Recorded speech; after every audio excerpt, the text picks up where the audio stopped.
The galaxy had known war for generations, entire civilizations ground to dust under the relentless conflict between the Zorathian Empire and the Kryn Dominion. For centuries, battle fleets clashed, worlds burned, and trillions lived under the shadow of annihilation. Then, finally, the impossible happened: peace. A fragile treaty, signed in the ashes of 100 battlefields, brought silence to the stars. For the first time in living memory, the great powers stood down, and the weary universe dared to hope. But that hope lasted less than a cycle before something shattered it forever. From the darkness between galaxies, where no species had ever ventured, an unknown armada emerged.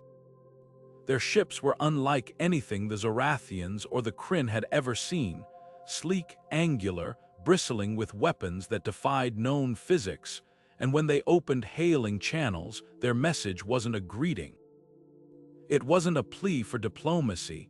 It was a declaration, spoken in a language the galaxy had never heard before, translated into a sentence that would echo through history: "We don't recognize your borders." These were the humans, not some ancient precursor race, not some godlike beings from myth, just humans. A species the great empires had barely noticed, dismissed as primitive, confined to a single backwater system. But while the galaxy had been tearing itself apart, humanity had been watching, learning, and preparing. Now, with the war barely over, they arrived not as supplicants, not as petitioners, but as conquerors. The peace was fragile enough before they came. Now it was already over. Because when humanity showed up, they didn't bring diplomacy, they brought war. And this time, it wouldn't just be two empires fighting. This time, the entire galaxy would burn. The first warning should have been the silence. Kryn scout ships always announced their presence, blaring dominance through calm channels, demanding immediate surrender from any vessel foolish enough to cross their path. But when the swift Talon encountered the human ship drifting near the neutral zone, there was no transmission, no challenge, just cold, empty void. Then the human vessel turned. Not with the sluggish adjustments of ion drives, but in a perfect, instantaneous pivot, as if physics itself had bowed to its will. The Kryn commander barked the standard hail, his mandibles clicking with irritation. "Unidentified vessel, power down and submit to inspection." The response, when it came, crackled with a tone the translator flagged as amusement. "This is the UNS Vanguard," the human captain said, "and we're not asking for permission." The swift Talon's sensors barely registered the attack before it was over. No plasma lances, no torpedo salvos, just a single pulse of light, impossibly bright, slicing through shields and armor like they weren't even there. The Kryn crew had just enough time to realize their ship was coming apart before the void swallowed them whole. Back at high command, the sensor feed cut to static, leaving the War Council frozen in a silence deeper than space. No wreckage, no debris, just a gone. For the first time in Kryn history, a foe had refused to play by the rules of war. Humanity didn't broadcast their victories, didn't revel in the terror of their enemies. They simply erased obstacles without hesitation, without ceremony. The High Command's greatest tacticians scrambled for explanations. Had they missed some ancient superweapon? A lost colony of warrior scientists, but the truth was far worse. Humanity hadn't cheated, they hadn't dug up some forgotten relic, they just advanced while the rest of the galaxy was busy fighting. And now they were done watching from the sidelines. The Zorathian High Chamber echoed with the kind of silence that only comes when empires realize they're no longer the strongest predators in the dark. The holographic war table flickered, displaying casualty reports from Kryn border systems, entire fleets wiped out, outpost worlds stripped of defenses in hours. Admiral Veyra's claws tapped against the polished obsidian surface, her crest flaring in agitation. "We spent 600 years fighting the Kryn," she hissed, "and now you suggest we ally with them." The chamber erupted. Some commanders snarled about honor, others spat accusations of cowardice. But then the sensor feeds from the Hycorax belt came in live footage of human dreadnoughts dismantling orbital fortifications like children breaking toys. No boarding parties, no drawn-out sieges, just precise, methodical annihilation. One of the younger tacticians, Sub-Commander Crix, dared to voice what everyone was thinking. "They don't fight like us, they don't even fight like the Kryn. Every maneuver is rehearsed." His voice dropped, like they've wargamed this exact invasion 1,000 times before. The implications hung heavy. Humanity hadn't just developed better weapons, they'd studied their enemies down to the marrow, anticipating every stratagem, every fallback position. When the Kryn relayed reports of human forces bypassing fortified choke points entirely, appearing deep within their core systems via uncharted jump lanes, the debate ended. Vera exhaled, her frills flattening in resignation. "Signal the Kryn High Command," she ordered. "Tell them we accept their proposal." But even as the diplomats scrambled to draft the unthinkable, a Zorathian Kryn mutual defense pact, new alerts flared across the display. Resource depots in the Queller sector, untouched by either empire's wars for generations, were blinking out of contact one by one. The humans weren't just attacking military targets. They were carving away the galaxy's wealth with surgical precision, starving future resistance before it could form. And the most chilling detail, fleet comm logs showed human captains laughing over open channels as they worked. Not taunts, not threats, just quiet, confident amusement, as if this were all some long-awaited game. By the time the council adjourned, half the outer colonies had gone dark.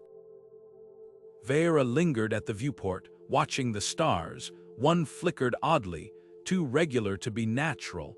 She realized, with a cold twist in her gut, that it was a human surveillance drone. They'd been watching the entire meeting, and now they knew the Empire's final move before the orders were even sent. The Admiral's aide found her there hours later, still staring into the void. When he dared to ask for instructions, her reply was barely a whisper.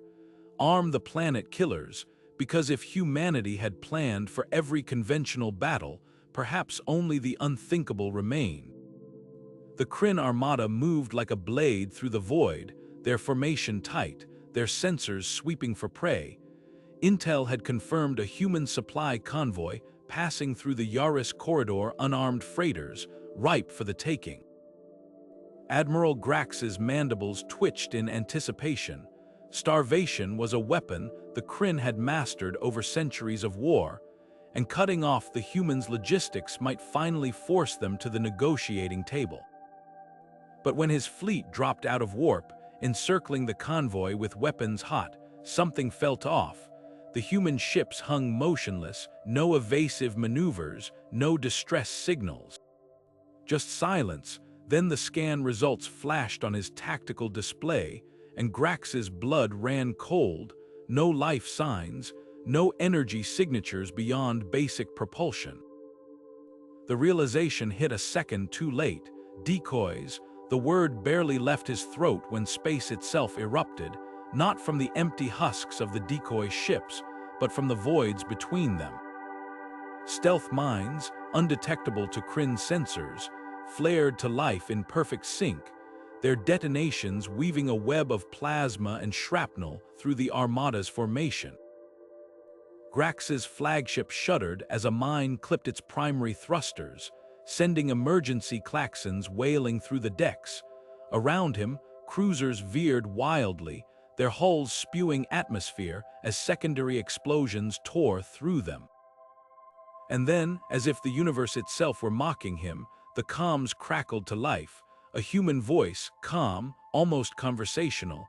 "Admiral Grax, was it? You're still thinking in 3 dimensions." Static fizzed as the transmission cut, leaving only the groans of his crippled ship and the panicked shouts of his crew.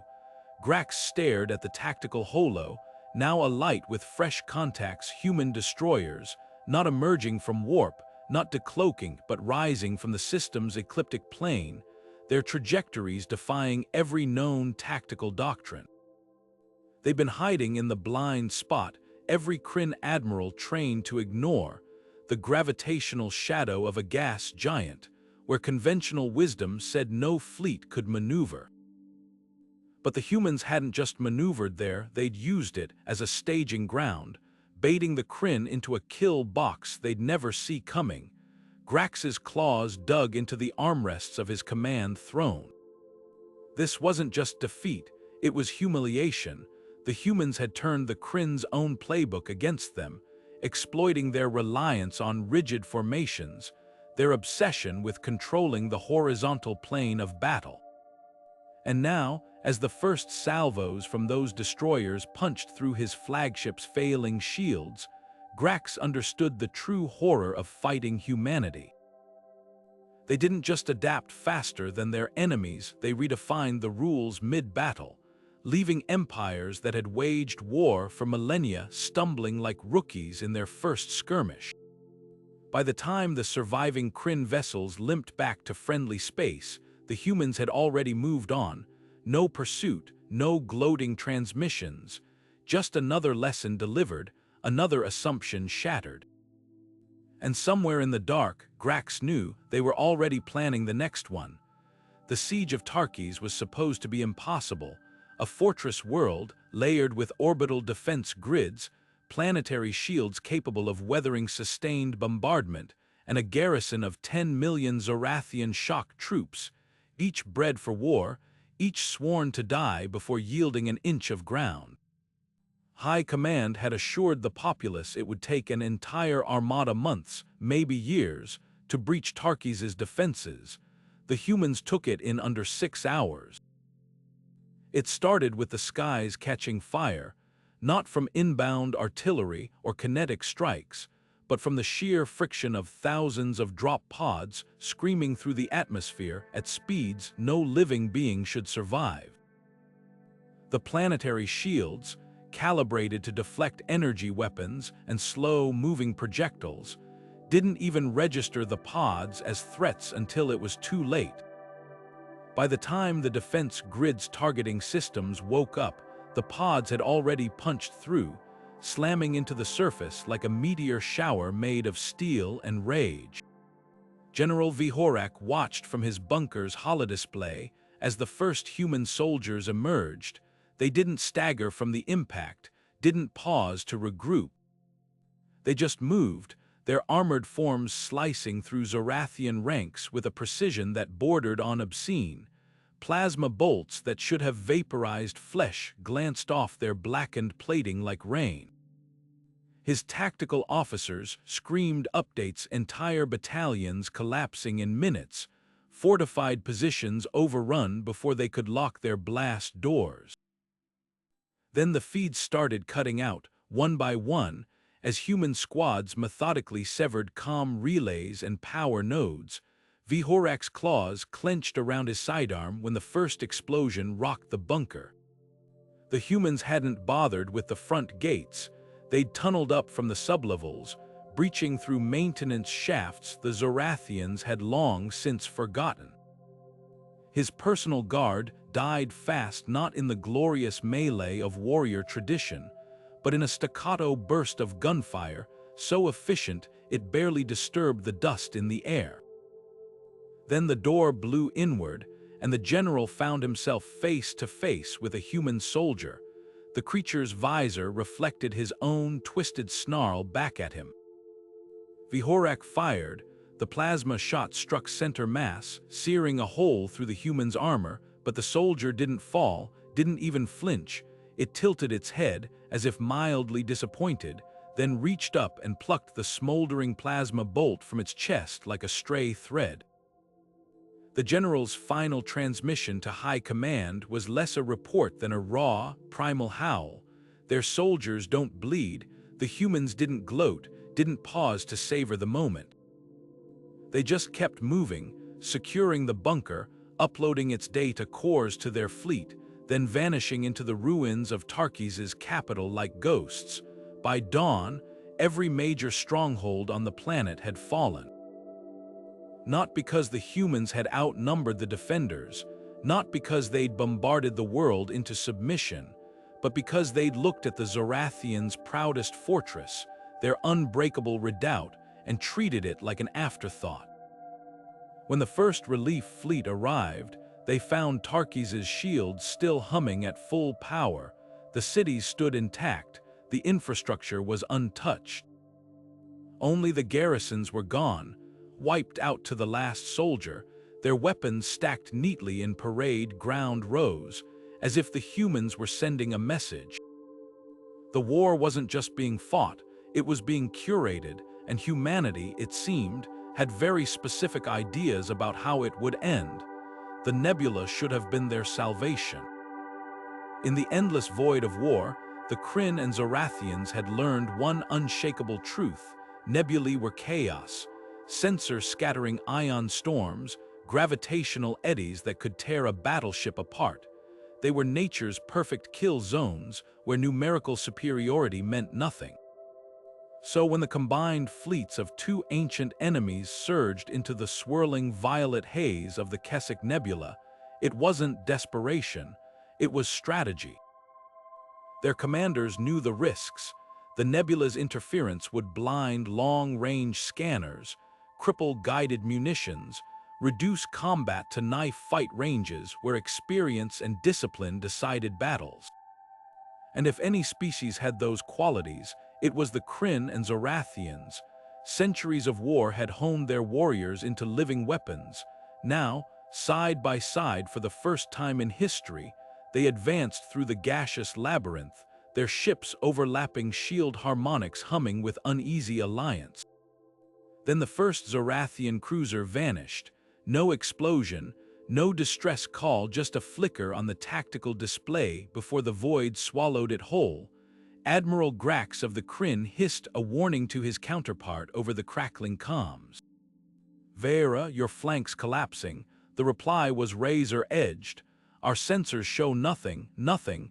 That was when the whispers began, faint, distorted transmissions slicing through the interference, voices speaking in languages both fleets recognized but couldn't place. Old Zorathian war chants, Kryn burial dirges, phrases pulled from encrypted archives neither empire had shared with the other. The nebula itself seemed to be taunting them. Then the attacks came, not salvos or broadsides, but pinpoint strikes, hitting power relays, thruster arrays, always from angles their formations couldn't cover. Ships listed blindly, their crews screaming about shapes in the mist. A Zorathian destroyer banked hard to avoid a collision with what its pilot swore was a Kryn battleship, only for the phantom vessel to dissolve into the nebula's glow. Moments later, real plasma fire tore through its belly from a completely different vector. The humans weren't just hiding in the nebula, they'd weaponized it. Grax watched his tactical display mutate into madness. Half his fleet's icons flickered, their transponders scrambled by the interference. The other half reported impossible contacts, enemy squadrons that appeared for seconds before vanishing again. Meanwhile, Veyra's flagship took 3 successive hits to its command spire, each from a different bearing, as if the humans were circling them like sharks in bloody water. By the time the surviving captains realized the truth, it was too late. The interference wasn't hindering the humans at all. Their ships sliced through the nebula's turbulence like it wasn't even there, their weapons unaffected, their sensors somehow piercing the storm's heart. The humans hadn't just anticipated the Alliance's plan, they'd counted on it. The nebula wasn't a refuge, it was a slaughterhouse. When the last transmission burst through the static, it wasn't a plea for surrender or a boast of victory. Just a human voice, calm as deep space. "You keep fighting the last war," the line crackled. "We're already fighting the next one." The channel cut, the nebula burned. And 2 empires, forged in centuries of rivalry, died together in the dark. The interrogation chamber stank of antiseptic and fear, its walls lined with the scars of 1,000 confessions. Kryn interrogator Prime Keswick flexed his claws, watching the human strapped to the chair. This one was different, no screams, no bargaining, just silence, punctuated by a faint smile. "Name your objective," Keswick demanded, injecting his vocalizer with the precise frequency known to induce migraines in mammalian species. The human's pupils dilated, but the smile didn't waver. "You're asking the wrong question." The words came out in a rasp, the human's throat raw from dehydration, yet the tone was light, amused. Keswick's frills twitched. He'd broken admirals in this room, reduced warlords to sobbing wrecks. But this creature, this pilot of a gutted fighter, acted like they were sharing a drink. "Try again," the human croaked. "Ask me why." Keswick struck without warning, his talons stopping a hair's breadth from the human's cornea, a standard maneuver. Most species flinched. The human blinked slowly, deliberately, then laughed, not a hysterical giggle, but a deep, genuine sound that filled the chamber like smoke. "You're all the same," the humans said, shaking their head. "Centuries of war, and you never once looked beyond your own stars." The interrogator's tail stiffened. A trick, some psychological ploy. He activated the pain emitter, dialing it to thresholds that had made Zorathian commandos beg for death. The human's body convulsed, muscles locking, but when the cycle ended, they were still smiling, teeth bloody. "See," they gasped, "you assume this is about conquest. About territory, a cough, but we're not here to rule, we're here to survive." Keswick froze. Survival was a primal drive, yes, but no species ravaged half the galaxy for mere existence. The human rate is silence. "You spent 600 years measuring dicks with the Zorathians," they wheezed. "Meanwhile, we found the wreck." The word landed like a grenade. No one spoke of the wreck, the derelict megastructure drifting in the void between galactic arms, its origins older than recorded history. The Kryn had scanned it once, deemed it inert. "A tomb," the human smile turned savage. "You saw broken metal, we saw a warning." Their voice dropped. "Something killed the things that built it, something that's still out there." The chamber's lights flickered. Keswick's claws retracted without conscious thought. All at once, the human's tactics made sense. The relentless advance, the refusal to pause for diplomacy. Not greed, not ambition, preparation. The interrogator's mandibles clicked shut. For the first time in his career, he wasn't facing an enemy. He was staring at a cornered animal, one that had already smelled the hunter on the wind. The human leaned forward, straps creaking. "We tried to talk, sent probes, ambassadors. You butchered them at the border because they didn't bow correctly." A shrug. "So now we play by your rules, conquer or die." Their eyes locked onto Keswick's. "But when the real war comes, you'll be glad we did." Silence. The interrogator's console chirped, an incoming fleet alert. Human dreadnoughts breaching the Corward line.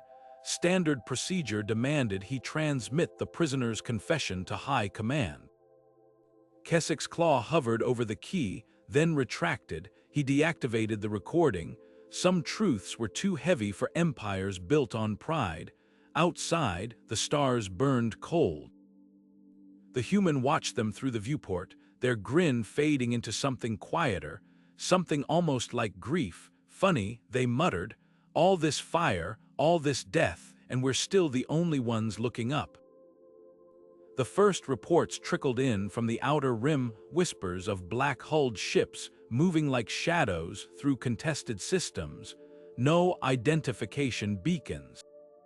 No demands, just the cold calculus of annihilation. When the Zorathian listening post at Velny's 4 vanished without a single distress call, High Command assumed it was another human trick. Then the images came, grainy, shuddering footage from a fleeing merchant vessel showing a world they just left Taurus Prime, a neutral agricultural colony lit up like a dying star. Not the surgical strikes of the human fleets they'd faced before, not the precision targeting of supply depots or military installations. This was eradication. The entire planet's atmosphere glowed orange, continents outlined in fire. Before the transmission cut to static, the Kryn were the first to put a name to the horror. "The Black Fleet," muttered Admiral Grax, staring at the holographic wreckage of a Kryn border station. The damage didn't match any known human weapon signatures, no neat plasma burns or gravity shear anomalies. Just dissolution, molecular bonds unraveling at the edges, matter collapsing into itself like sand through grasping fingers. His tactical officer rotated the scan, revealing the station's final moments, its shields untouched, its weapons still charged, as if death had simply walked through the walls. When the survivors emerged, those few who'd been off-world or in shielded bunkers, their accounts made less sense than the silence. They spoke of no boarding parties, no orbital bombardments. Just a single black warship, sleek as a knife, entering low orbit without resistance. Then the screaming started, not over comms, not from the colonists. From the air itself, as if the molecules between ground and sky had been given voices, and something was tearing them apart. By the time the Black Fleet moved on, Taurus Prime wasn't just glass. It was empty. Soil, water, even the bedrock, scoured down to the mantle in perfect geometric patterns, as if something had taken precise, hungry bites out of the planet. The human commanders, when confronted over encrypted channels, responded with something worse than denial, confusion. The UNS Vanguard's captain actually paled when shown the footage. "That's not us," she said, the steadiness in her voice fracturing for the first time. We wouldn't." Her tactical officer leaned in, murmuring two words that sent ice through the comm link: Project Mausoleum. The transmission cut abruptly, but not fast enough to hide the human crew's sudden, sickening realization. They weren't the only players in this war. On the edges of known space, where Imperial patrols dared not venture, the Black Fleet's trail grew clearer. Not just warships, but entire mobile shipyards, churning out vessels with no crew quarters, no life support systems. Just weapons and engines, strung together like grotesque puppets. Scavenger drones picked through the ruins of their attacks, harvesting not just metals or fuel, but information, downloading planetary archives, cultural databases, even private correspondences. Not for interrogation, not for propaganda, like scholars cataloging artifacts before a museum burned. The final horror came from an unlikely source, a Zorathian deep-cover operative embedded in a human refugee convoy. Their last transmission, garbled by interference, contained a single audio clip, a human voice, young and shaking, whispering, "They're not fighting for territory. They're practicing." Then static, and beneath it, something that made the operative's blood freeze, a sound no translator could parse, not speech, not machinery. A chittering, rhythmic and vast, like a swarm of insects counting down. 2 days later, the Black Fleet hit its first military target, not a backwater colony, but the Kryn's crown jewel, the shipyards of Carxis. The defenders never even powered their shields. Surveillance feeds showed them standing at their posts, weapons slack in their hands, eyes fixed on something the cameras couldn't see. Then the footage dissolved into fractal patterns, and Carxis became the first Empire world to fall, not to occupation, not to bombardment, to erasure. High Command's emergency session lasted 17 seconds before the alarms sounded. The Black Fleet wasn't just hunting now, it was coming for the core systems. And this time, when humanity's enemies begged the UNS Vanguard for answers, The silence stretched so long they feared the link had broken. Then the human captain spoke, her voice raw with something no translator could mistake: dread. "You think we're the monsters," a bitter laugh. "We're the warning shot." The defector's transmission crackled through the Kryn command bunker like a live wire, his frills twitching with barely contained terror. "Their fleets move like a single organism because they are," he hissed, clawed hands gripping the edges of the holodisplay. "Cut the head off a Zorathian battle group and the body dies. Cut a human supply line and it grows a new one." The data packets he smuggled out confirmed it. Humanity's entire war machine ran on something they called the Tactical Adaptive Logistics Network, an AI so pervasive it made their admirals look like figureheads. Every drop of fuel, every artillery shell, every protein ration flowed through its invisible hands, adjusting routes in real time to dodge blockades and ambushes.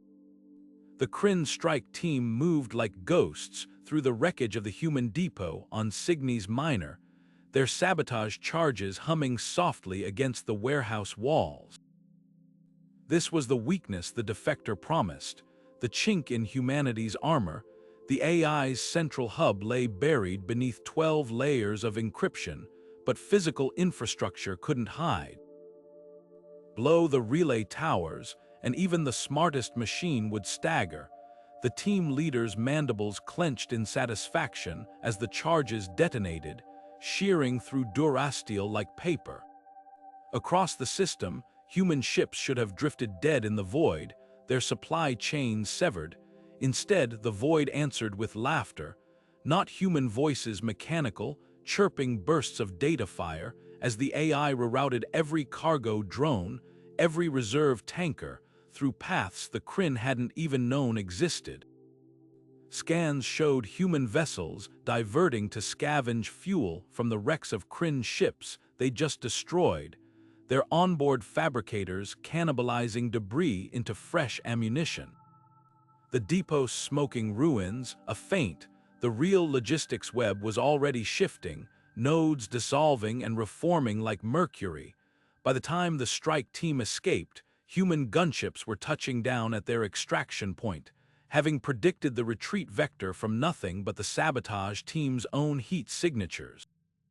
Back on the defector's execution platform, his final words weren't a plea for mercy. They were a warning, rasped through broken vocal cords as the plasma rifle charged. "You keep hunting for the machine's core," he choked, "but there is no core."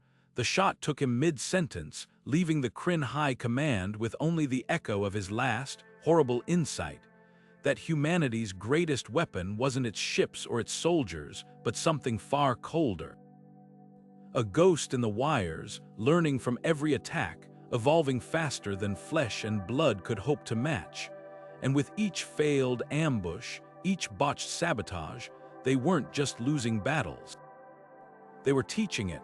The next human offensive began 37 minutes later, not with a declaration of war, not with a fleet mobilization, just a single, innocuous cargo hauler, marked as a medical vessel under galactic conventions drifting into Kryn space. Its manifest claimed vaccines, its holds were empty. By the time the Kryn scanned it, the ship's AI had already mapped every defensive battery, every patrol route, and whispered them home. The war wasn't just being fought now, it was being studied, and the lab rats, as the humans would say, never even saw the scalpel.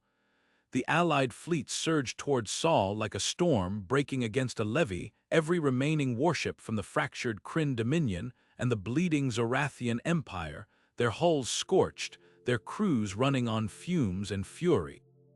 Intel suggested Earth's defenses were stretched thin, its fleets dispersed to hold conquered territories, a gamble but the only one left. Yet as their forward scouts pierced the system's outer edge, long-range scans painted a nightmare. Not warships, not fortifications, a graveyard of silent, skeletal drones, each the size of a capital ship, drifting in a vast latticework around the system's perimeter. Their design was unmistakable, planet killers, the kind both empires had outlawed after the Third Galactic Convention, and they weren't dormant, they were waiting. Admiral Veyra's claws tightened around her armrest as the comm channel hissed to life. No visual feed, just a human voice, calm as a surgeon's scalpel. "Turn back," the words hung in the air, stripped of threat, of grandeur, a simple statement, "This is your last warning." The Zorathian battle computers lit up with targeting solutions, trajectories flickering as they calculated the odds. The drones outnumbered the Allied fleet 10-1, but turning back meant death by inches, starving worlds, collapsing supply lines, the slow strangulation of their civilizations. Veyra exhaled, her frills flattening. "All vessels," she ordered, "full assault formation, target the drone network." What happened next wasn't war, it wasn't even a battle. It was arithmetic. The first Kryn battleship to cross the threshold vanished in a glare of white light, its shields, its armor, its very atoms unraveling like yarn in a furnace. Then the next, and the next. The drones didn't fire in volleys, they didn't need to. Each activation sent ripples through spacetime itself, gravity waves twisting ships into pretzels before their crews could scream. Veyra's flagship banked hard, evading a pulse that erased 3 cruisers from existence as cleanly as wiping dust from a slate. Tactical displays showed the truth too late. The drones weren't just mines. They were nodes in a single, system-sized weapon, their detonations perfectly synchronized to create overlapping fields of annihilation. No blind spots. No lucky gaps, just a wall of math, cold and inexorable. And then the laughter, it crackled over the comms, human voices, not from command centers, but from fighter cockpits, from gunnery decks. Not taunting, not gloating, the sound of people watching a lab experiment unfold exactly as predicted. "Told you," someone chuckled, static eating the rest. The last thing Veyra saw before the Aurora's blades' engines failed was a drone pulse blooming toward her like a flower opening in fast forward, not a weapon. A conclusion, when the survivors limped home, those few who'd hung back, whose engines had miraculously stalled at the threshold. They brought no footage, no sensor logs. Just a single, scorched data core, its last recording a loop of the human admiral's final transmission, played over and over like a epitaph, "Turn back." But the horror wasn't in the words, it was in what came after. Silence, not the silence of a threat withheld, the silence of a door clicking shut. The Allied armada broke against Saul's defenses like a wave against a cliff, not with a roar, but with silence. One moment, the combined might of 2 galactic empires filled the void, their weapons charged, their shields flaring. The next, the drones awoke, no warning klaxons.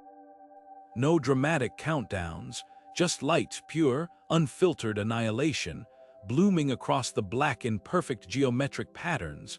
Battleships that had weathered centuries of war crumpled like paper in a furnace, their atoms unraveling mid-maneuver. Cruisers attempting desperate evasive rolls simply ceased, sliced clean by pulses that ignored armor, ignored shields, ignored the very laws of physics as the galaxy understood them. Some captains managed to transmit final pleas. A Zorathian dreadnought's comm officer screamed for quarter, her voice raw with disbelief. A Kryn strike carrier's last signal was just its admiral whispering, "They're not even watching." Then static, always static. The drones didn't discriminate, didn't glory in the kill. They executed their function with the cold precision of a guillotine's blade. Human observers, perched safely beyond the kill zone, noted the time from first activation to last Allied signature fading, 4 minutes, 19 seconds. A few remarked quietly, as if afraid the machines might hear, that it was almost poetic. the same duration as the ancient Earth song, The End of the World. Back on Earth, the strategists who designed the system called it Gardner Protocol, a euphemism like all humanity's deadliest inventions: prune the branches, burn the weeds, let nothing choke the soil. The surviving fragments of the Kryn and Zorathian fleets, those few vessels that had lagged behind or lost engine power at the threshold, drifted in shocked formation. Their sensors showed the truth too late. The drones hadn't just destroyed their comrades, they'd erased them. No wreckage, no debris, just an empty space where an armada had been. And then the transmissions started, not from the humans, from the dying ships thought lost in the first volley, their signals flickering through dimensions even as their hulls disintegrated. A Zorathian engineer's final log, describing how the bulkheads around him sang before dissolving into light. A Kryn fighter pilot's last words, laughing hysterically as his cockpit melted around him. They built gods. And the gods don't care. When the silence finally settled, unbroken even by the crackle of dying reactors, humanity's message to the galaxy was implicit in the void. Not a threat, not a boast, just the quiet, irrevocable proof that some wars don't end in treaties, some wars don't end in surrender, some wars end when one side decides, beyond all doubt, that there will never be another battle. The surviving admirals ordered retreat, not in formation, not with honor, as fleeing animals do, scattering, desperate minds broken by the understanding that every strategy, every tactic, every proud tradition of war had just been rendered obsolete. Humanity hadn't just won, they'd rewritten the rules of conflict in fire, and the galaxy, for the first time in its bloody history, knew peace, the terrible, unyielding peace of the grave. The bioweapons struck without warning. Kryn stealth drones, undetectable to human scanners, dispersed their payloads over a dozen major population centers, clouds of engineered death, tailored to unravel human DNA strand by strand. The first victims collapsed in the streets, their cells devouring themselves from within. Hospitals overflowed within hours. Emergency broadcasts screamed for quarantine protocols. The Kryn High Command waited, mandibles twitching in anticipation. This was their masterstroke, not a weapon to shatter ships, but to exterminate the species itself. Then nothing. By the third day, the plague burned itself out. Infection rates plummeted. Those already stricken stabilized, their bodies somehow rewriting the genetic sabotage in real time. Autopsies revealed the impossible: human immune systems hadn't just resisted the attack, they'd assimilated it, repurposing Kryn virulence markers into benign cellular scaffolding. When a captured Kryn biochemist demanded answers from his human counterpart, the scientist's reply wasn't defiance, it wasn't even pride, just the clinical detachment of an archaeologist explaining a fossil. "You targeted sequences we deprecated 2 centuries ago," she said, tapping a genome map scrolling with ominous red markers. "We've been editing ourselves for war since before we had fusion reactors." The data logs she shared told a story the Kryn couldn't comprehend. Humanity hadn't just tinkered with their DNA, they'd turned it into a battlefield. Every major conflict in their history left scars in their code: radiation resistance spliced from Chernobyl survivors, pandemic antibodies harvested from plagues deadlier than anything the Kryn could engineer. Their children weren't born with static genetics, but with adaptive viral defenses that rewrote themselves generation by generation. The scientist's final words haunted the interrogation chamber long after she left. "You think biowarfare is something you do to us, but our bodies remember wars your species hadn't even dreamed of yet." Deep in Kryn archives, analysts uncovered the horrifying truth. Human medical research wasn't about healing, it was forward engineering. Every cure they developed wasn't just a treatment, it was a blueprint for their next evolutionary leap. The plagues the Kryn had unleashed, they weren't weapons, they were updates, and humanity, as always, had already moved on. Deep space comm relays were supposed to be untouchable fortified stations drifting between star systems, their locations known only to the highest echelons of Zorathian high command. Each one was a lifeline, bouncing encrypted battle plans and supply routes across the void. Then, one by one, they began vanishing from the network, not destroyed. Not jammed, just gone, as if the stars themselves had swallowed them whole. The first outage was dismissed as a glitch, the 10th triggered panic. By the time Admiral Veyra's scouts reached the coordinates of Relay Station Keth Alpha, all they found was hollow silence. No debris, no scorch marks, just a series of perfectly circular holes bored through the station's critical systems, their edges fused smoother than glass. The engineering logs told the real story. Someone had slipped aboard, disabled the internal defenses, and surgically dismantled the relay's core without tripping a single alarm. The last entry, timestamped 15 minutes before the station went dark, was a single line of corrupted text, navigation updated. Across the fringe, similar scenes unfolded. Relay stations still broadcasted their automated status pings, but their data streams carried something else: subtle distortions, ghostly echoes of human transmissions piggybacking on Zorathian frequencies. At first, the intercepts made no sense, fragmented chatter about terrain assessments and route optimization. Then the tactical maps started lying. A Kryn supply fleet jumped into what their navigational charts swore was safe space, only to find the mass shadow of an asteroid field that shouldn't exist. A Zorathian battle group pursued what appeared to be a damaged human cruiser, their sensors screaming its location right up until they warped into the heart of a neutron star's gravity well.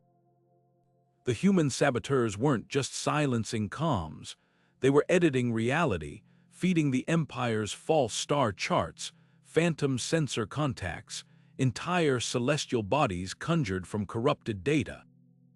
Commander Raxil of the Zorathian Third Fleet was the first to grasp the horror.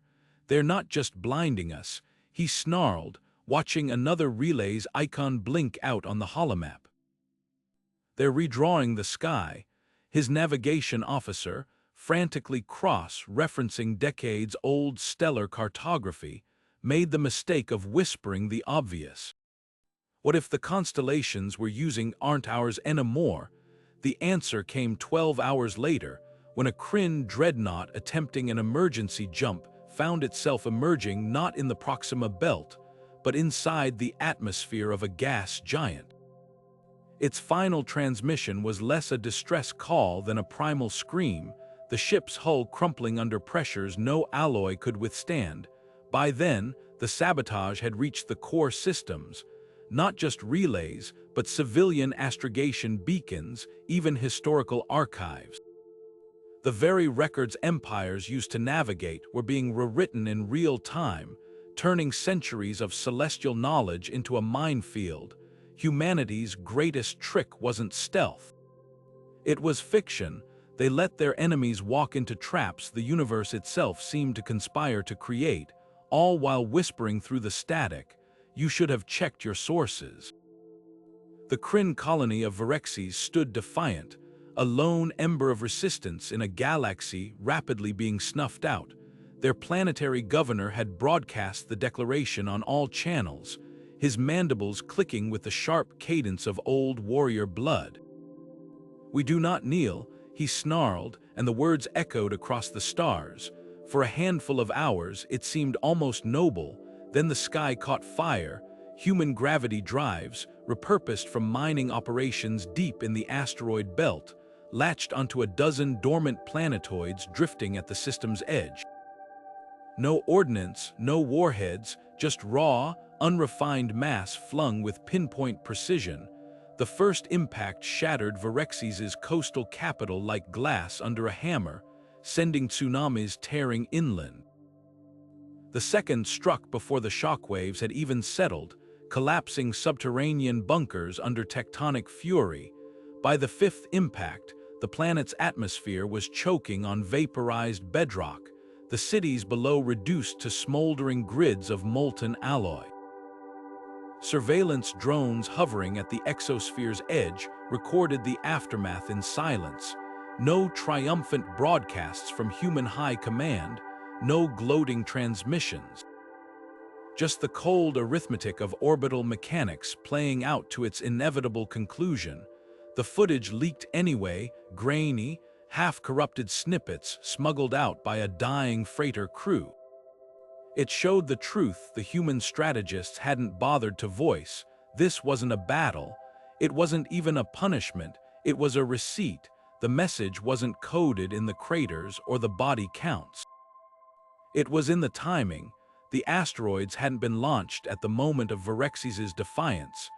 They'd been in motion before the governor's speech, before the first Kryn patrol had even spotted human scouts in the system. Humanity hadn't reacted to the colony's rebellion. They'd already accounted for it, planned for it, factored it into their equations like astronomers predicting an eclipse. In the war rooms of the surviving Kryn holdouts, tacticians pored over the data with growing horror. Varexes hadn't been made an example of, it had been scheduled. Every contingency, every possible act of defiance, preemptively countered not with rage, but with the detached efficiency of a gardener pulling weeds.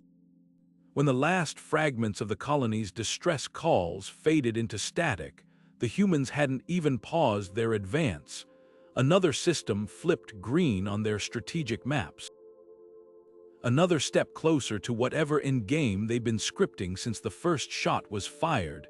The galaxy had known conquerors before, empires that reveled in the terror they inspired, that fed on the spectacle of suffering.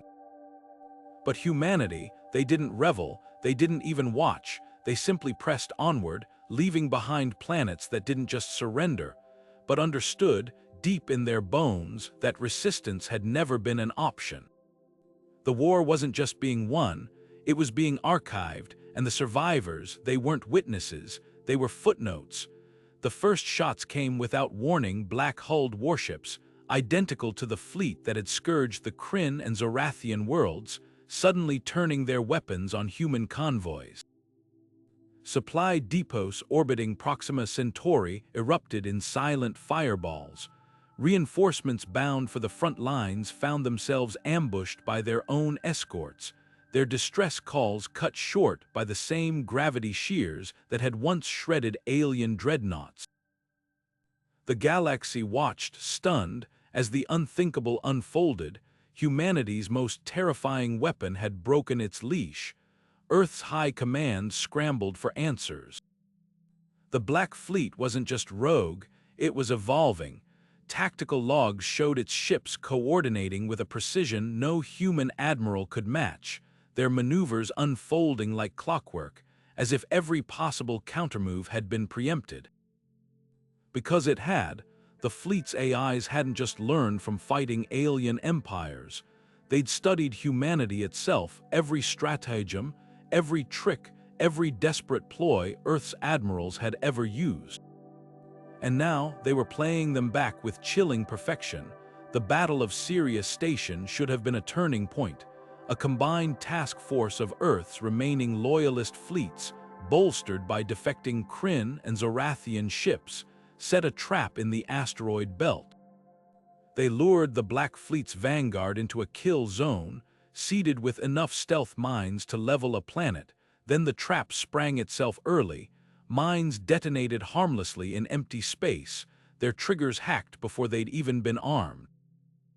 Human destroyers found their targeting systems locked onto holographic decoys, while the real Black Fleet ships slipped past, carving through their flanks like surgeons.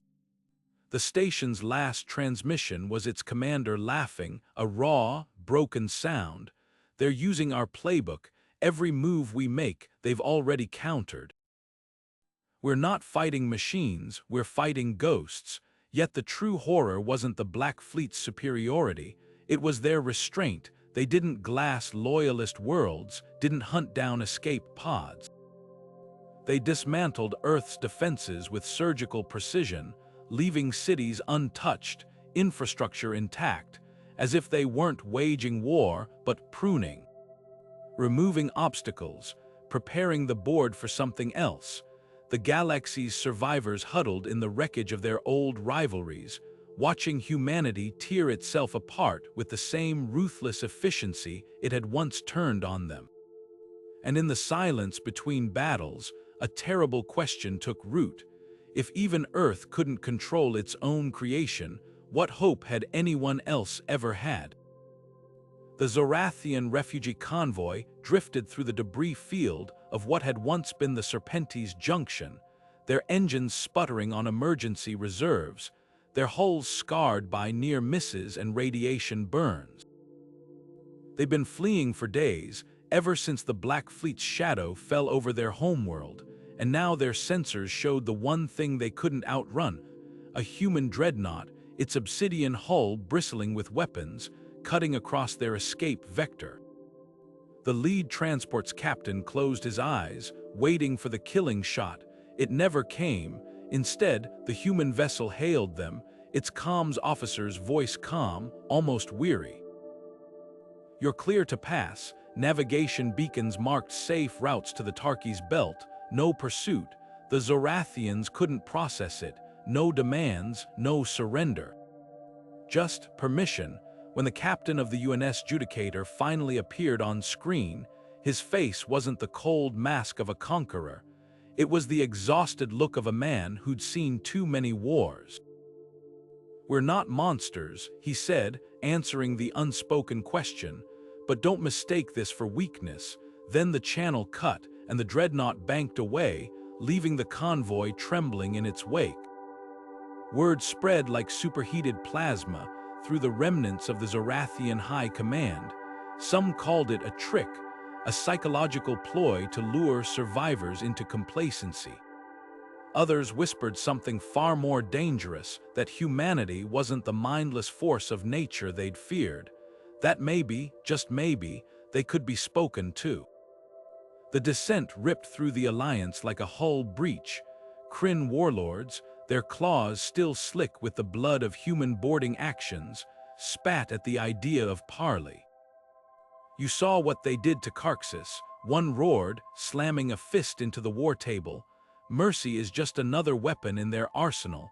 But the Zorathian refugee logs played on loop in the background, showing the Judicator's retreat, its weapons silent. Then came the footage no one could dismiss: a human dropship, unarmed, landing in the ruins of a Kryn outpost, not to occupy, not to scavenge, to deliver. Medical supplies, rations, even colonial seed stock, the kind that could regrow a shattered ecosystem. The human soldiers didn't stay, didn't ask for thanks. They just left the crates in the dust and lifted off, their engines glowing blue against the ash-gray sky. The galaxy held its breath. For the first time since the war began, the unstoppable tide of human conquest had paused, not out of exhaustion, not out of defeat, out of choice, and that terrified the warlords more than any fleet, because if humanity could turn its wrath on and off like a switch, what did that say about all the worlds they'd burn? Were those necessary sacrifices, or had they just not been worth sparing? The debates raged, but the answer, when it came, wasn't spoken in council chambers. It was written in the silent choice of 100 human captains, their guns idling as civilian ships slipped through the cracks in their blockade. Not mercy. Not quite, but the whisper of something the galaxy had almost forgotten, a line even victors wouldn't cross. And in that whisper, the survivors dared to hope. Not for victory, for something far more fragile, a future. The Kryn High Command had spent months perfecting their masterpiece of deception, a surrender so convincing, even their own crews believed it. The dreadnought's silent vow limped toward human-controlled space, its hull scarred by meticulously calculated damage, its transmitters blaring pleas for asylum. Every detail screamed desperation, life support running on backups, weapons powered down, even the faint heat signatures of Kryn life forms huddled in escape pods. It was theater, and the galaxy's greatest warlords were the directors. Their script was simple: let the humans take the prize, let them tow the silent vow to the heart of their fleet anchorage above Crix Prime. Then, with a single detonation, the ship's gutted interior, packed with enough antimatter to crack a continent, would erase humanity's foothold in the system. The humans played their part beautifully. Patrol ships intercepted the silent vow, their scans lingering just long enough to sell the charade.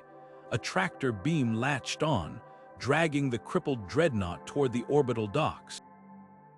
Kryn operatives hidden aboard suppressed grins as the trap neared its climax. Then, 10,000 kilometers from the dockyards, the silent vow's engines flared to life. Not the sputtering cough of damaged drives full thrust, straight into the heart of the Kryn's own orbital defense grid.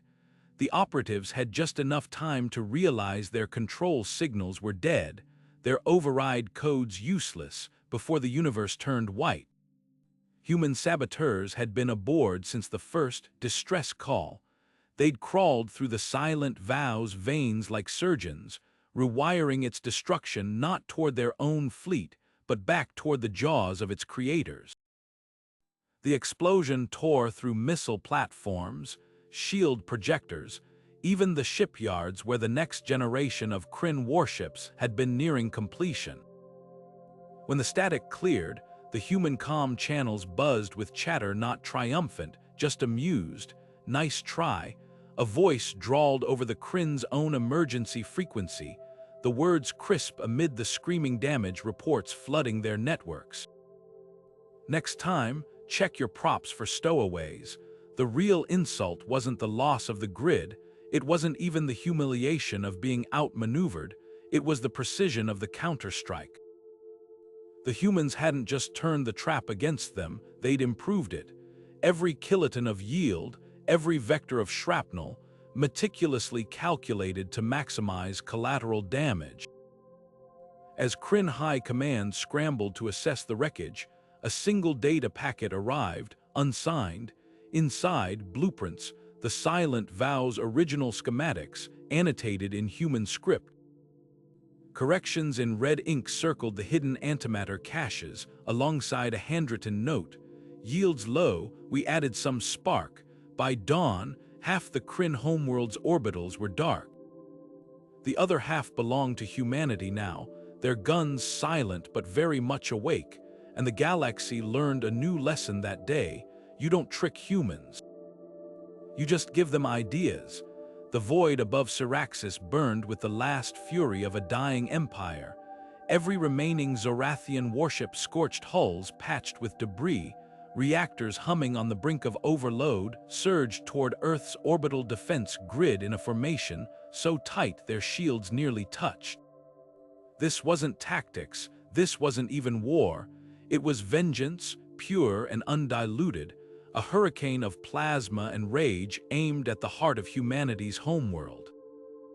Admiral Veyra's flagship led the charge, her claws gripping the command console as the tactical display lit up with targeting solutions. Earth's defenses were legendary: drone swarms, gravity mines, the infamous Gardener protocol that had shattered the Allied armada. But none of it mattered now. This was a kamikaze run, and every Zorathian aboard knew it. They would drown Saul in fire or die trying.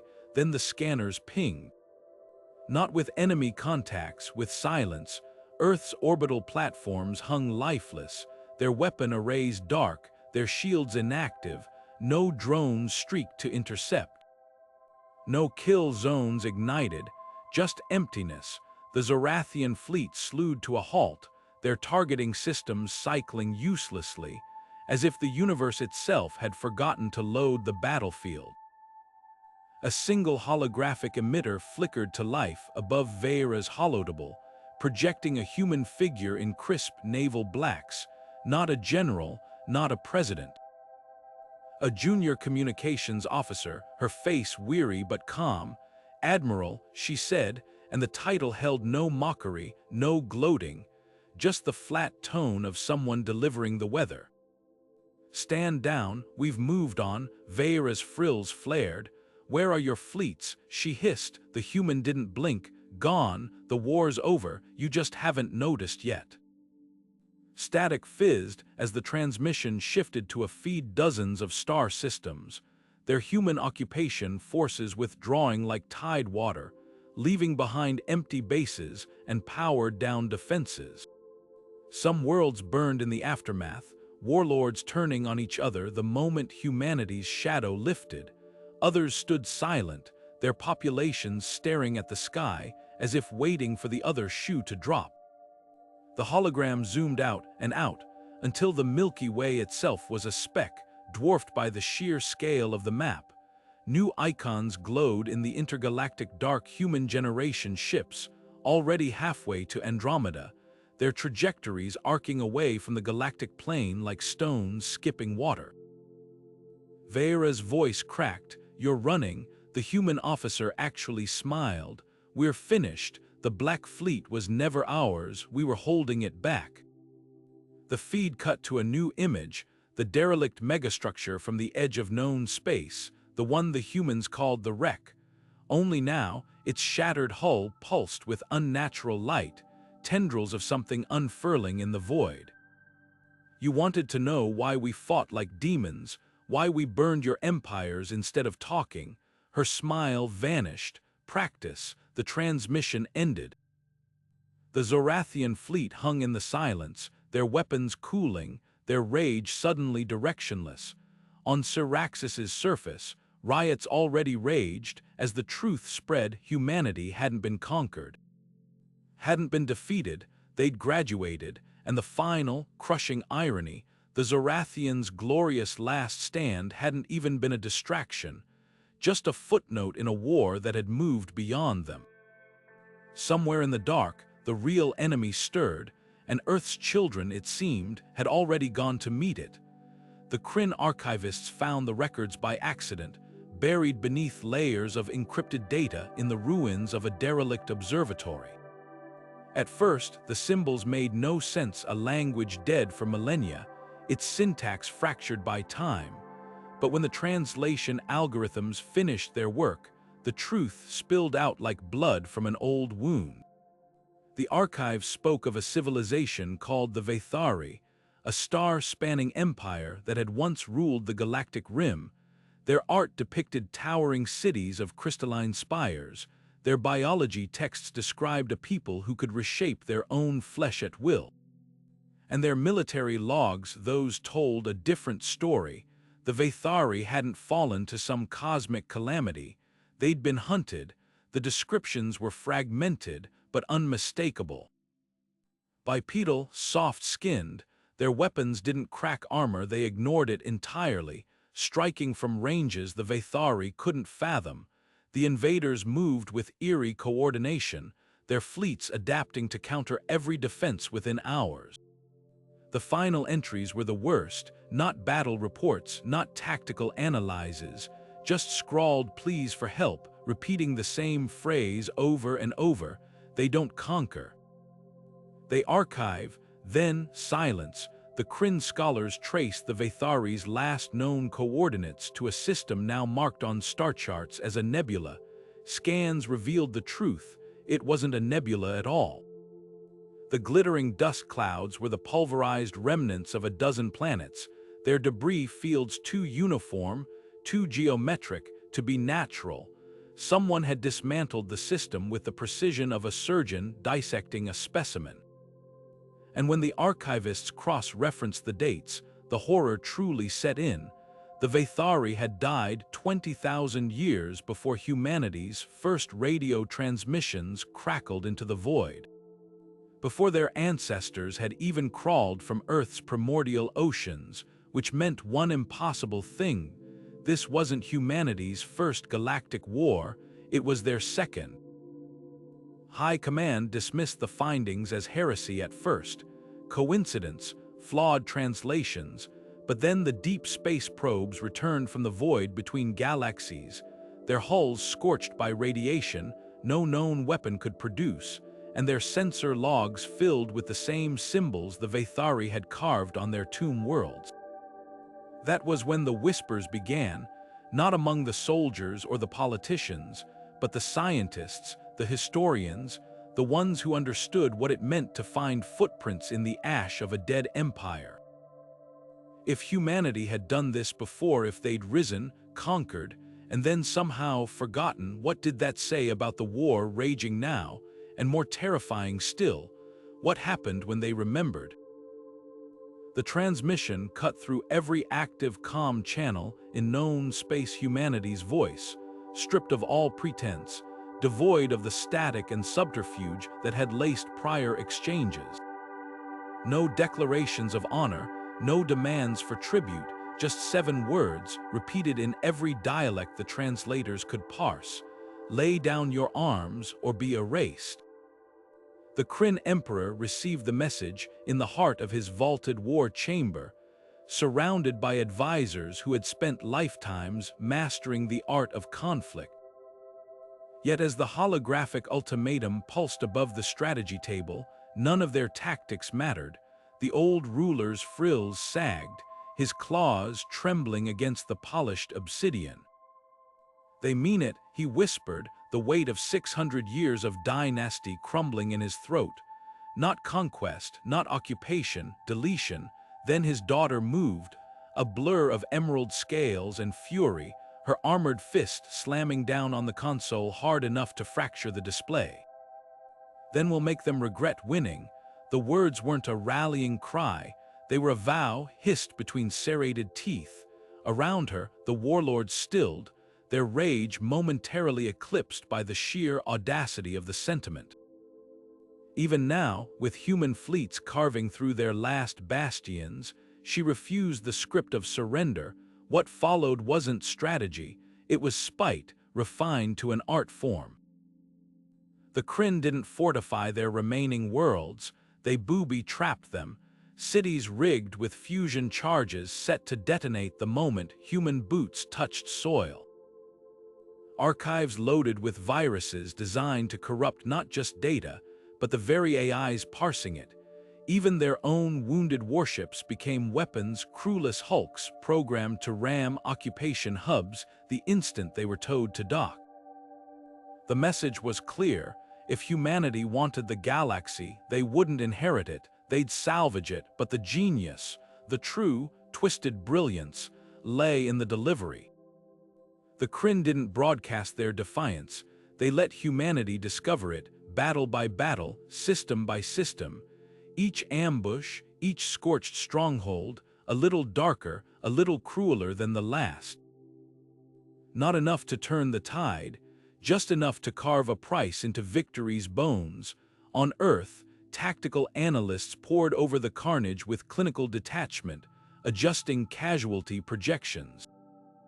Yet in the quiet between briefings, a murmur spread through the ranks, a question no algorithm could answer: what happened when an enemy stopped fighting to win and started fighting purely to hurt? The answer came from an unexpected source. A human marine, his armor still streaked with Kryn blood, chuckled over an intercepted transmission of the Emperor's daughter overseeing a demolition charge. "Damn," he muttered, shaking his head, "they finally learned how we think." The resistance began in the asteroid belt's shadowy cells of Zorathian guerrillas darting between mining outposts and derelict freighters, their weapons cobbled together from stolen human tech. At first, High Command dismissed them as remnants, desperate stragglers lashing out like wounded animals. Then the raids grew bolder, ambushes targeting supply lines with frightening precision. Bombs ripping through human barracks, their timers set to detonate during shift changes when casualties would be highest. The insurgents even adopted human lingo, taunting their occupiers over comms with phrases lifted from ancient Earth warfare manuals. Hearts and minds, they'd sneer before blowing another reactor to hell.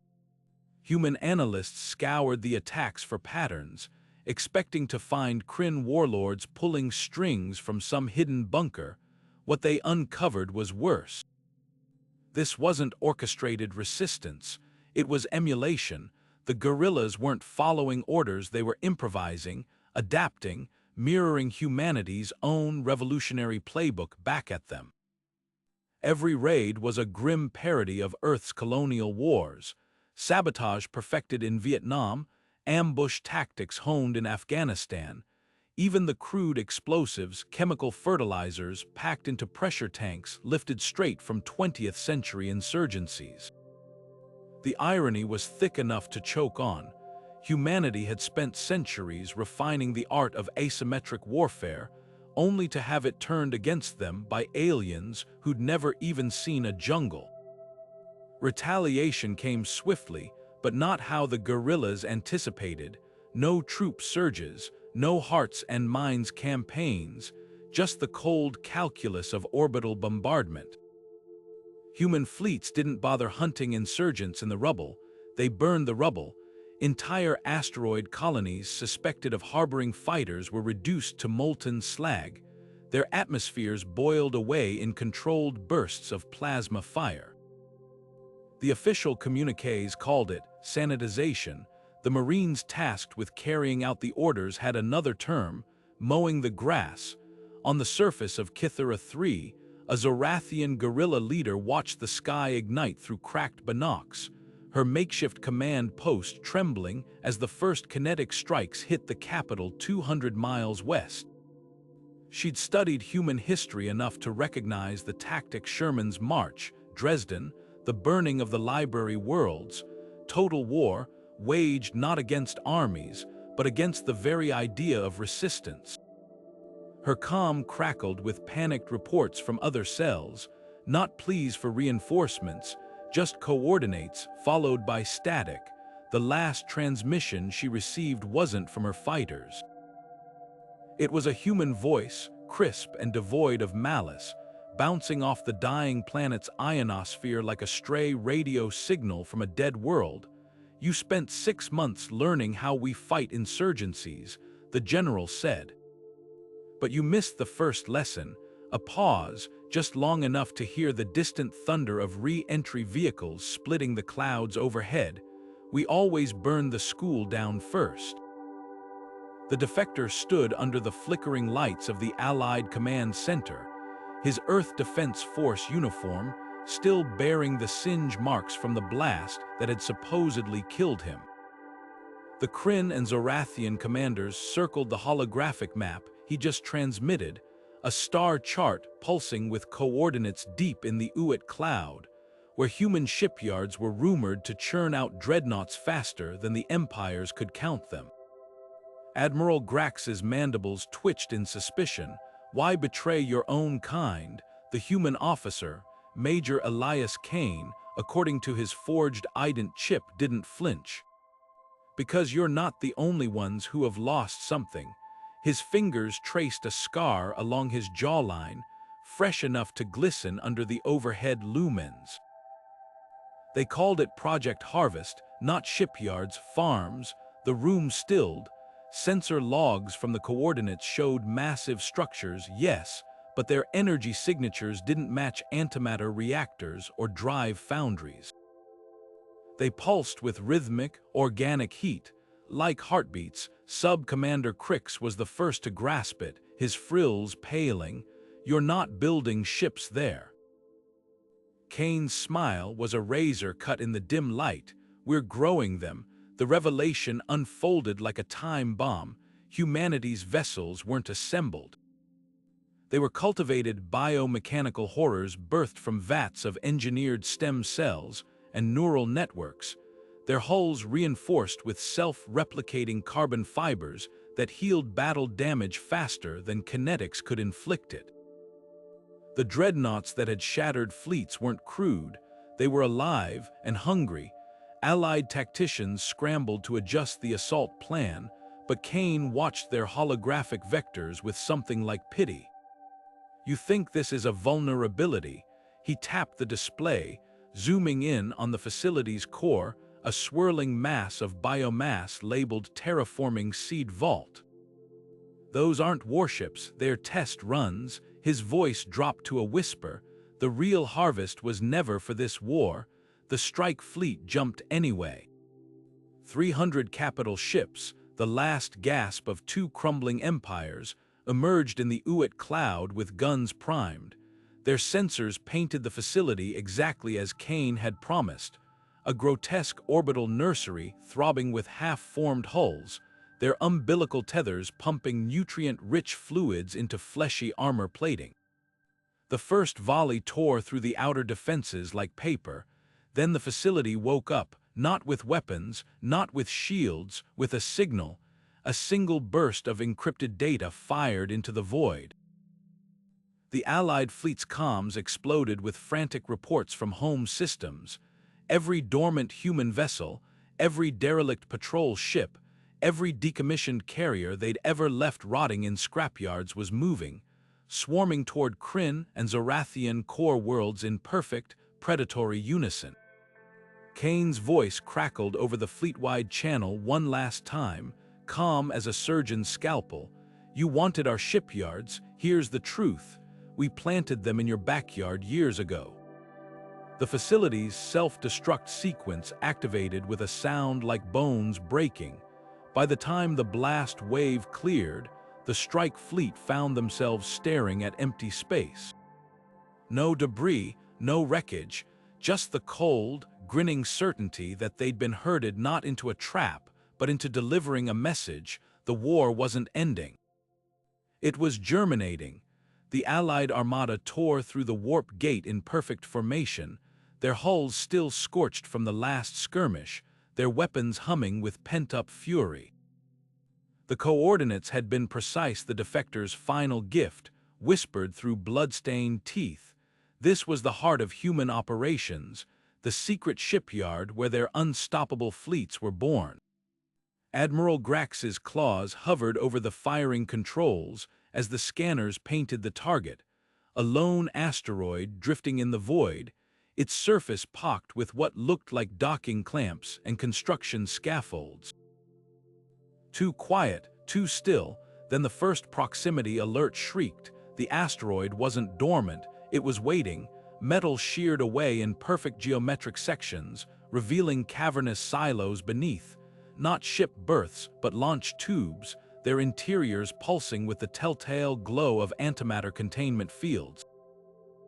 The human defector's voice echoed through Grax's mind, not as a memory, but as a live transmission suddenly bursting through every comm channel in the fleet. "You can't beat us," static, then softer, "but maybe you can survive us." The asteroid erupted, not in a fireball, not in the messy detonation of conventional warheads, but in a perfect sphere of annihilation, its edges so sharply defined they looked drawn with a ruler. Battleships at the vanguard simply ceased to exist, their atoms unraveling mid-broadcast, their final sensor feeds cutting to static mid-pixel. The shockwave didn't propagate outward, it folded space, creating a temporary gravity well that yanked fleeing ships backward into the expanding oblivion. Grax's flagship, hanging at the rear of the formation, listed violently as the artificial singularity tugged at its engines. The tactical display was a symphony of panic, icons winking out, distress signals flaring and dying in the same breath. And then, the second wave, not from the asteroid, but from the void around it. Stealth drones, dormant until the blast's electromagnetic pulse activated them, unfolded like origami nightmares and began harvesting the wreckage. Not for salvage, for data. Every crippled ship, every dying transmission was being cataloged, not just the explosions, but the escape pod trajectories, the damage control protocols, even the way individual crews reacted under stress. The drones weren't cleaning up, they were studying. By the time Grax's surviving vessels limped out of range, the asteroid was gone, not destroyed, relocated. Scans showed the same mass signature reappearing 12 light-years away, its silos already replenished, its traps reset, and etched into the static of every allied comm channel, a single looping phrase, barely audible beneath the interference: "Run the simulation again." Some defeats teach you how to fight harder. This one taught the galaxy something far more terrifying: that humanity didn't just want to win, they wanted to optimize. The signing ceremony took place in the ruins of the Zorathian throne world, beneath a sky still streaked with the fallout of orbital bombardment. No grand hall, no honor guard, just a cracked obsidian table dragged into the open air, its surface scarred by centuries of war councils. The Kryn delegation arrived first, their carapaces dull with dust, their once gleaming battle armor stripped of insignia. The Zorathians followed minutes later, their frills torn and ragged, their claws sheathed in ceremonial wraps that couldn't hide the tremors running through their hands. Humanity's envoy was neither a warlord nor a diplomat, just a single figure in unmarked black fatigues, her boots leaving no prints in the ash as she approached. She carried no scroll, no holoprojector, just a slate-gray data pad, its screen dark until she thumbed the activation rune. The terms appeared in flawless Zorathian script first, then Kryn glyphs, then half a dozen minor dialects.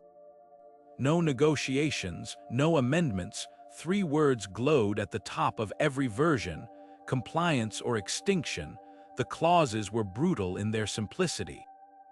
Full disarmament down to planetary defense batteries, tributes of food, materials, and most damning historical archives, every bite of cultural memory to be copied and catalogued by human overseers. But it was the final line that froze the blood in the room: "This offer expires upon transmission. No second chances, no appeals, just a single stroke of the emissary's stylus, and the fate of 2 civilizations was sealed." The Kryn warlord Crixus was the first to break. "You could erase us today," he rasped, mandibles clicking against the bitter air. "Why this?" The human didn't smile, didn't blink, just tilted her head as if examining a faulty circuit. "We didn't fight to rule corpses." She tapped the pad's edge against the table, a sound like a judge's gavel. "Your ships, your weapons, your war machines, pile them up and walk away, but your stories," her gaze swept the broken delegates, "those we're keeping." As the last signatures flared into existence, the emissary palmed a small device from her belt. No larger than a credit chip, it projected a star map above the rubble, the Milky Way in perfect miniature, every human-occupied system pulsing gold. Then the view zoomed out and out, until the galaxy was a speck against the endless dark, and new lights kindled in the abyss, hundreds, thousands, each one labeled with coordinates that made the Zorathian archivist choke. "Next time," the human said softly, "we burn the libraries first." She left them there, the device still counting constellations beyond counting, its silent tally more terrifying than any fleet. Defeat was one thing, but to realize your conquerors had already moved on, that was a wound no treaty could stitch shut. The data chips arrive on every surviving world at the same precise moment, carried not by human envoys, but by the same stealth drones that once delivered death. Their contents aren't victory proclamations or occupation edicts, just a single historical text, unsigned, its authorship cryptically listed as Archivist at Large, Kryn Remnant. The words burn brighter than any plasma torch. They called it the Great War. The account begins, but that implies both sides were fighting the same conflict. Scrolls unfurl with brutal clarity.